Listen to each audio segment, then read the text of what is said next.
سانتي الى داخل ارضية الملعب من جانب تيبي مازيمبي، هو اللي دخل.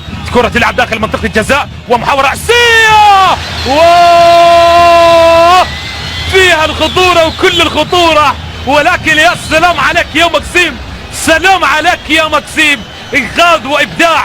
شوف يا دوب الراجل داخي، يا دوب اللمسة الاولى الحاضرة امامنا سانتي، ملعوب الكرة رأسية واصمتت ملعب الهلال.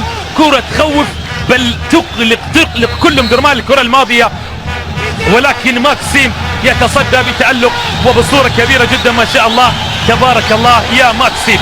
لعبة هي الأخطر مع لعبة بشر، هي الأخطر في شوط المباراة الثاني، ولكن تألق بصورة كبيرة جدا من جانب ماكسيم.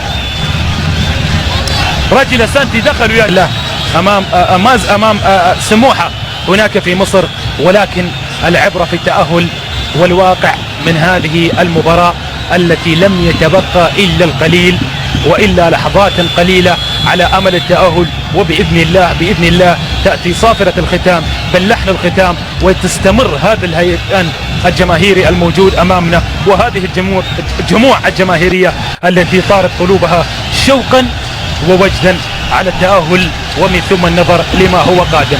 جمهور للأمانة لا كلمات تعلو ولا لغة تعلو من خلال ما يقدمه من عواطف، لا لغة تعلو على العواطف الحاضرة الموجودة أمامنا والأمثلة الموجودة أمامنا في التشجيع في المؤازرة لهذه الجماهير.